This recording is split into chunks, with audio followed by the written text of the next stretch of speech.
Hey guys, welcome back. This is Alex2K with another cool and yet simple tutorial. Alright, so today we're talking about caustics and caustic effects. And because we're talking about rendering, I think it's always a good idea to have a cool little teapot, just because teapots are cool. Yay, look at my little teapot over there. Anyway, I wanted to start this tutorial, since it's about caustics, showing you these three renders: render A, render B, and render Z, or C. You get the point. A, B, and C. Now, the question for me to you is, which of this is actually made with caustics? Is it this one? Is it this one? Or is it this one? Well, if you answered this one, wrong answer. If you answered the first one, wrong answer. If you answered this one, wrong answer. Actually, this one is actually made with caustics. All the other two are achieving a close to the same effect, and if you actually compare them, they're relatively close one to the other. But this one's actually, the first one's made with ray trace shadows, and the last one is made with I don't even know the term for that. I think it's called gobos or light mapping. One of the stories that this one's with a texture assigned onto the actual light source. Um, and if you actually look at the render times here, you see that the first render took 8 hours. I'm sorry, 8 seconds. I wish it was hours. 8 seconds. The second one, which is the caustic one, took 21 seconds, and the last one took 6 seconds. So if we put this in days, then this one would take 6 days, right? First one would take 8 days. I'm just like multiplying times days, so you can, gives a better idea of the difference. And this one would take 21 days. Alright, so just to make my little comparison here, 6 days, 8 days, and 21 days. Alright, so I don't know if that makes a point, but at least to me it does. And the point here is that caustics are very expensive to render. Now this is a simple exercise and a simple example, but the reason why I'm bringing this up is because you need to, if you use caustics, you gotta have a very specific purpose for them, but try your best to cheat them. That is my suggestion to you. I'm not saying that they're bad, they're just expensive to render. 6 days, 8 days, that's a week. But this guy, that would be like 3 weeks. So, yeah. So, that would be your boss. He'd be like really mad and bleeding, and he'd be like, there you go, really mad. Okay, so anyway, let's get going. Okay, so for this exercise, I'm gonna start actually not with this scene, or actually, yeah, I'm not gonna start with this scene because I like making things as I'm going, so that because I don't like canned tutorials. I think that although it's cool because it might explain some things clearer, there's a lot of things that are not explained that you do behind the scenes. So that's why I don't like canned tutorials. And so if you don't like me doing a little plane over there, okay, I seem to be rambling on about everything but what we need to. Okay, I'm just gonna make myself a new scene. So, again, for this tutorial, what I'm gonna do is I'm gonna make a little teapot and a polyplane. I'm gonna start there with the little polyplane, and I'm gonna call this floor. Delete the history, and I'm gonna make myself a little teapot, and the teapot is under paint effects. Where's the paint effects? There we go. Print effects, teapot. What was that? That was the sound of a teapot. Okay, so that's our teapot, and what we need to do is convert that to polygons so that Mental Ray can render it. So I'm just going to go ahead and modify convert, print effects to polygons, option box, make sure it's quadded, and I'm not going to tell it to hide the strokes, just because I want to delete them so that the render is quick. So just convert, and I'm going to open the hypergraph and delete that actual stroke. And you have the meshes for the teapot there, and to make life simple, it's a good idea to combine them. So that would be under mesh, combine, and delete the history. So there we go, we got floor, and we got this, which we're going to call teapot. Hey. Now when that got created, these three shaders got assigned. So let's get rid of those by assigning a Lambert onto our teapot, and then under hypershade say edit, delete unused nodes. There we go. So everything that's not assigned to anything will get deleted. Now for the sake, I'm going to call this teapot material, and I'm going to make another Lambert here, and we'll call this floor material. So I'm going to assign that over to the floor. And for the exercise, and to explain, this processes, okay, that's a little heavy in geometry, so you don't have to do this, but I'm just gonna delete those edges over there. And delete edge. There we go. So nice and simple.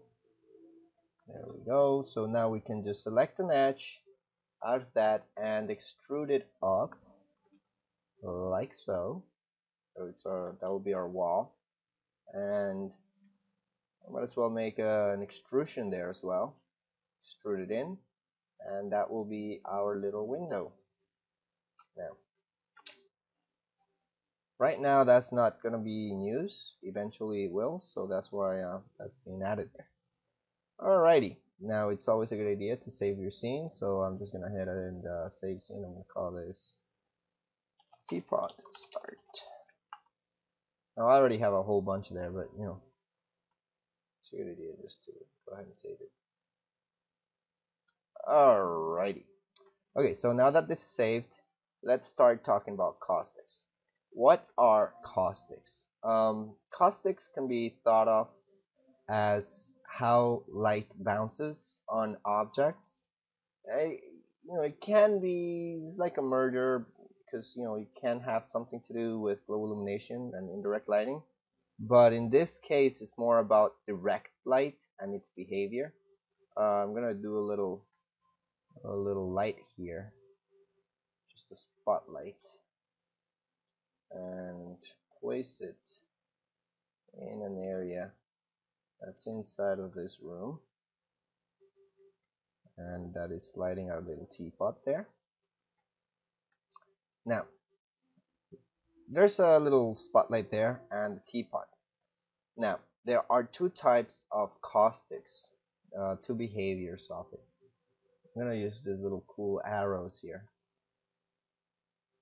and select that object there. Okay, so first process of caustic is refractive,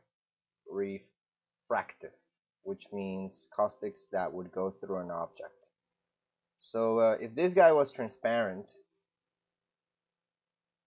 like let's suppose like that, there we go. So if this guy was semi-transparent like that, I'm actually gonna make it a color. I'm gonna say that it's red. Alright, so if this object was like that and there was direct light hitting it, the behavior of caustics here would be that the light, refractive caustics, the light would come in here and hit this surface, and then inside the surface, depending on the curvature, is going to bend the light. The light begins to bend and do its little thing, and then it comes out and it would create focus. Well, it depends, but it can create focus, so you'll get sort of like a brighter area depending on the angle there. So this is going to have like an area of focus, and it's going to be really bright. That would be an example of caustic refractive caustics. Then you have the other type, which is reflective caustics. So let me make this solid again. And the way that reflective caustics work is pretty much the same. The light would show a ray, and that ray would come down here and hit this object, and based on the curvature of the object or where it hits it, is going to bounce. So let's suppose that would bounce here, and then another ray would bounce over there, and then that would bounce over there. And then that would create also a little speck that's brighter. It's just a focus of light. A simpler example of this is when you're outside and you have a what's it called?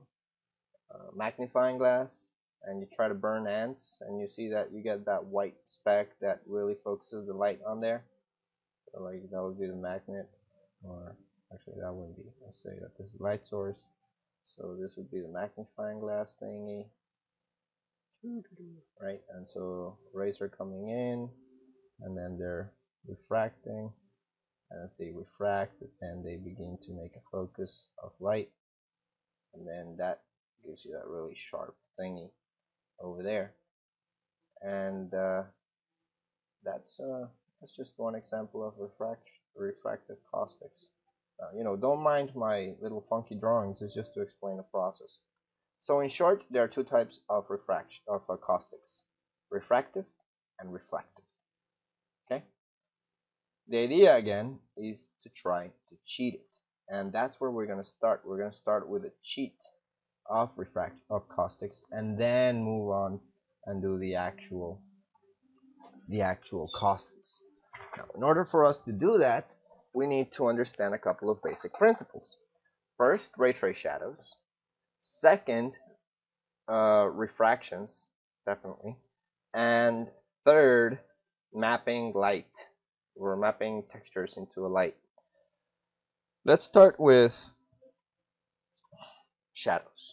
So, if I have this little guy, I'm going to make myself a camera.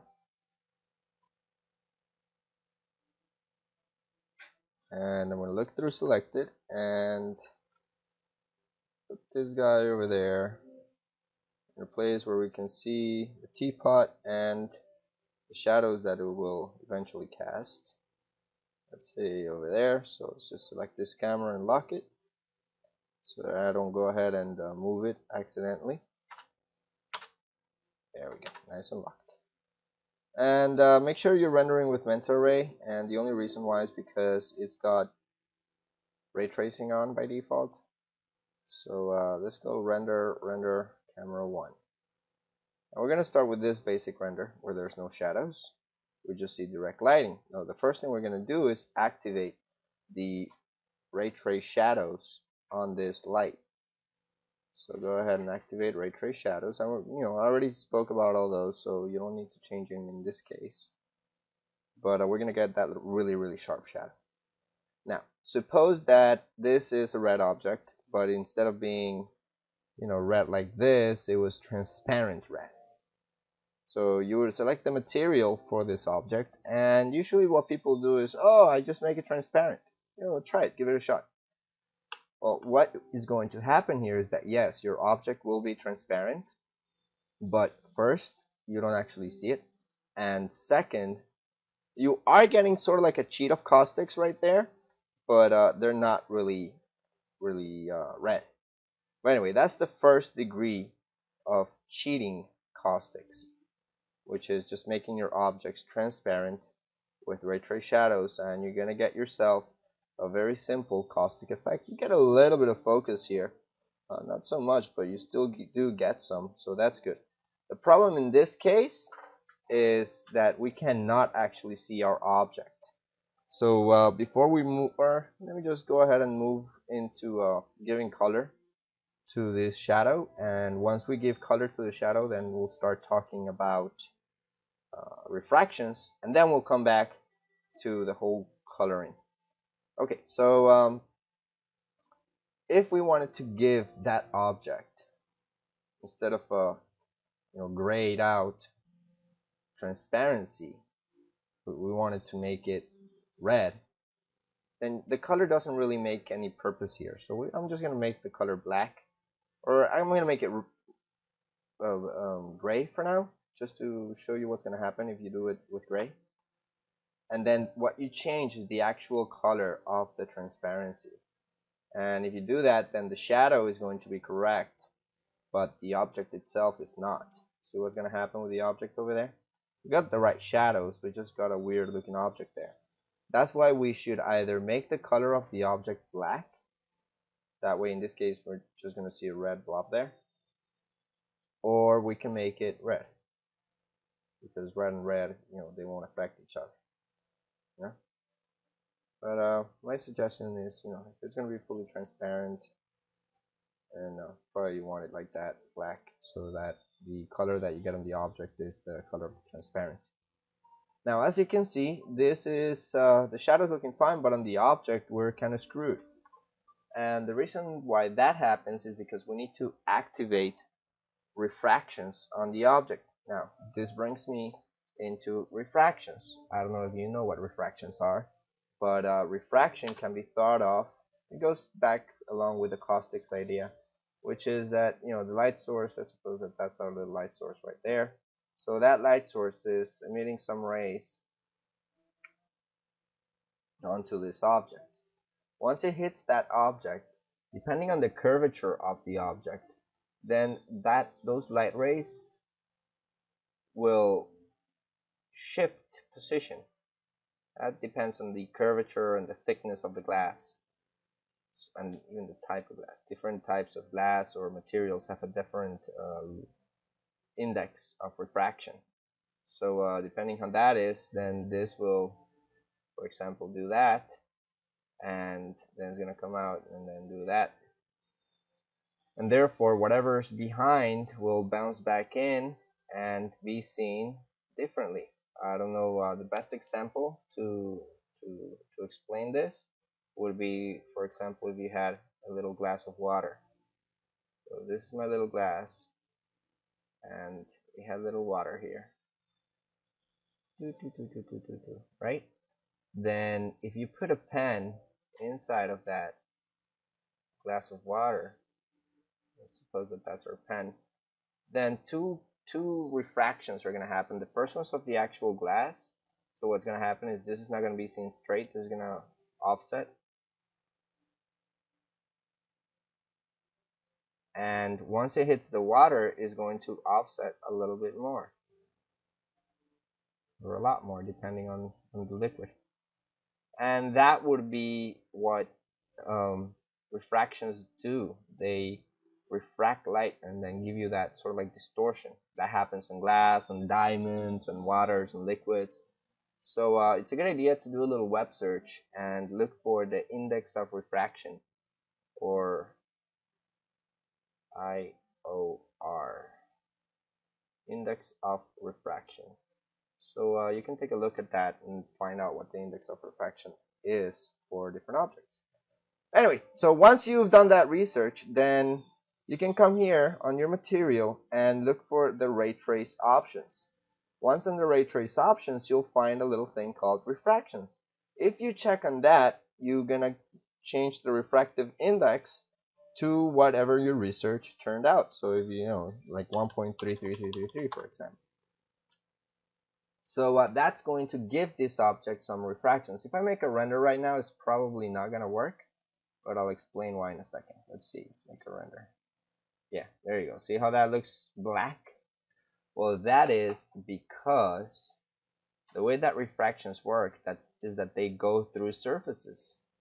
So you actually need to tell the renderer, in this case mental ray, to allow the ray, the refractive ray, to go through X amount of surfaces.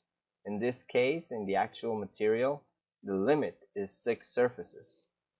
But on the render settings, the limit right now, because this is draft, that refraction limit is set to like 1.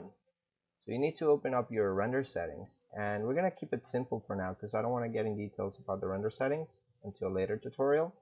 But just go ahead in the quality and change the quality to production. By the way, if you can hear my song, I love that song. Yay! There we go. So now you can see some refractions there. And this little light, this little object is now refracting the black that's around it. So, I know we don't have much to refract, but that would be the principle here. So you have an object, you can see its refractions, and you can see the shadows, and the refractions of the shadows, which, again, in a later tutorial I'll discuss that. But you can also change the limit of refractive shadows. I don't know if it's going to work here, because I don't know if that's refracting down here, or refracting what's up there. I'm going to give it a shot and change those settings to ray depth limit. The ray depth limit on the shadows is what supports the same thing. How many rays are you going to be able to see the shadows? But yeah, as you can see, there's not many change there. So that means that this is refracting that and whatever's on the sky there. Anyway, so that is refractions, kept simple. So again, if you need refractions on your objects, you first open the material, go to the ray trace settings, activate refractions, give it an index, and then go to the render settings, and since we're keeping it simple, go to production. And that's where the settings will be under ray tracing, so that you can have X amount of refractions. Right now it's 10 surfaces that it can refract through. Alrighty? Okay, so with that in mind, let's go back to mapping. Okay, so we got the refractions on our object there. We got the ray trace shadows, that by having ray trace shadows, then you're going to automatically get a transparent shadow, and the shadow is red because the transparency is red. So if I made it yellow, then transparency will be yellow. Although that's not going to make a lot of sense, but there you go. You get the point, right? Okay, so question now is, well, what if I wanted to make, let's say that I'm gonna make a church, and the church is gonna have like 100,000 painted windows. All right, so 100,000 painted windows, that would take 100 years, more than 21 days to render with caustics. So you might not want to do that. You might want to cheat it, and that's when we can go ahead and talk about cheating this. So that what we just did, it covered the basic. So we can take the transparency back down, and for the sake of simplicity, or no, I'm just gonna do it. We're gonna take the transparency of our teapot back down and change the color of it to whatever color you want. I'm gonna make it white. There we go. Make sure that it doesn't have any refractions because it's not transparent, so there's no point in having refractions there. So back to a default looking render. Now, the reason why we had this little set here is so that we can map a texture onto that face. So why don't we go ahead and assign a new material, make it a Lambert. I don't want to get complicated here. Make it a Lambert, and on the Lambert, well, you would say, okay, well, I'm gonna map into a transparency because I like set transparency. So I'm gonna map on the transparency of file, and on the file is going to be one of my windows of the 100,000 windows that I have, right? So theoretically, according to theory, this should work. If I just make sure, I just assign that here. If we know that this is going to, and if you can't see a transparency, is because this is assigned to a color and this is not displaying it. But you can always tell it to display. I'm just going to go into hardware shade, hardware texturing, texture channels, combine textures. There we go. Or you can just say transparency if you want, whatever. so you can see it. So according to theory, if I put my light here, a little bit higher up, so it is going through that transparent surface, then the shadows that are going to be cast, since I mapped it to the transparency and that has color, the shadows are going to be colored. Well, not really. And as a matter of fact, everything's black. Interesting. Well, what's happening here is the way that the connections are happening. So we are just going to disconnect that transparency value from our material, and we're going to make it transparent. Not 100%, but a good amount. So that we can make a render and we make sure that we are actually seeing some. There we go. So there's that thing, and again, if we make transparency red, then that she's going to be red. Of course, that object's going to look weird because the color's gray, but you can't really see it, so it doesn't really matter at this point. But you can see what's happening, right? So far, so good. Well, what happens is when you just make this connection to like the transparency,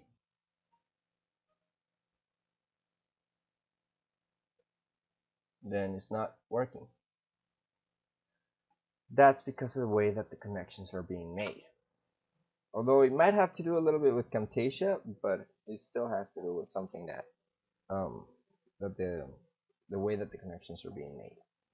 What you need to do for this to actually work is you need to hit other, and when you connect it to other, what it does is that it opens up this cool little window.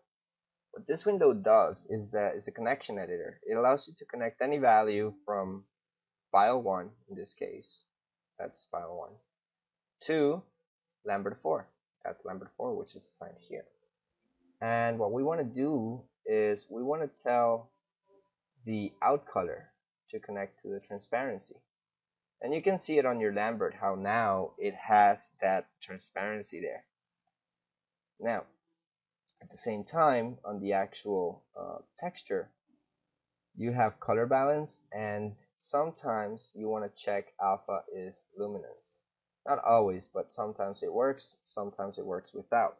It depends on if you have a setting changed on your default preps.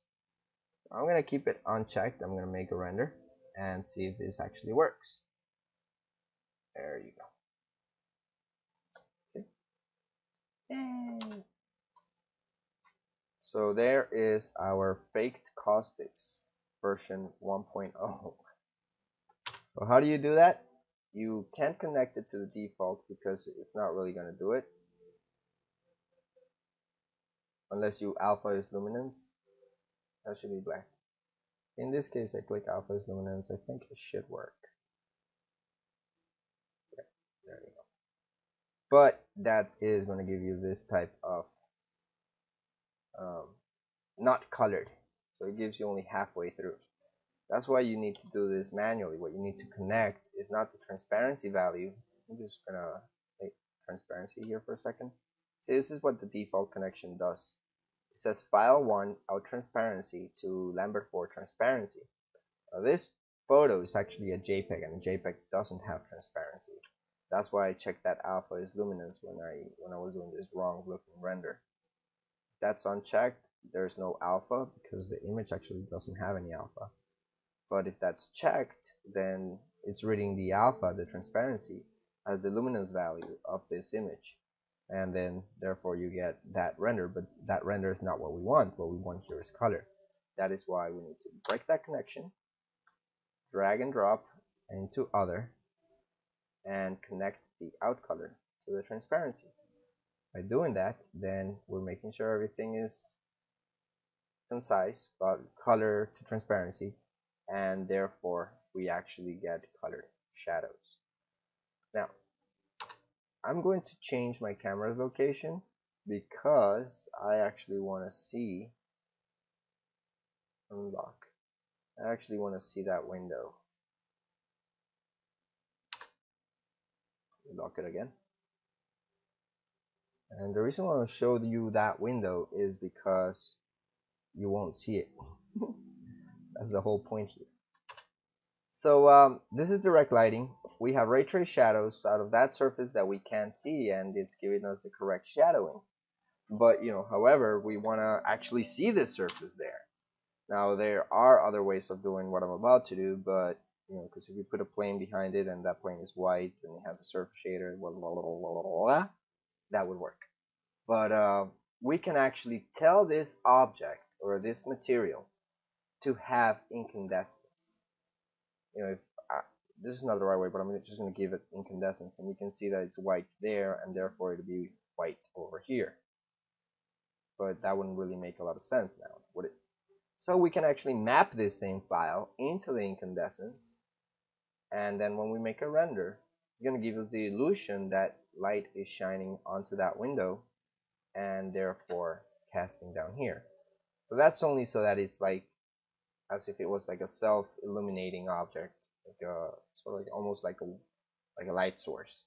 It's not really the light source, it's just giving you the idea that it is.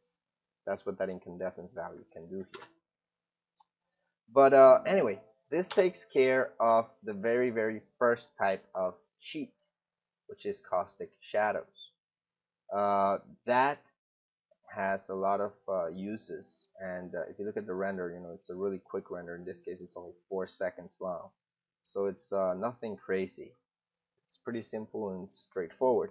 Little thing that I might mention here is, since you know about shadow rays, if I actually change the light radius, let's say I'm going to make it 1, and increase the rays to 20. Skip that image there. I'm going to make a render. Render is going to take a little longer, but what's going to happen here is that the caustics will actually, or the faked caustics, will actually blur out.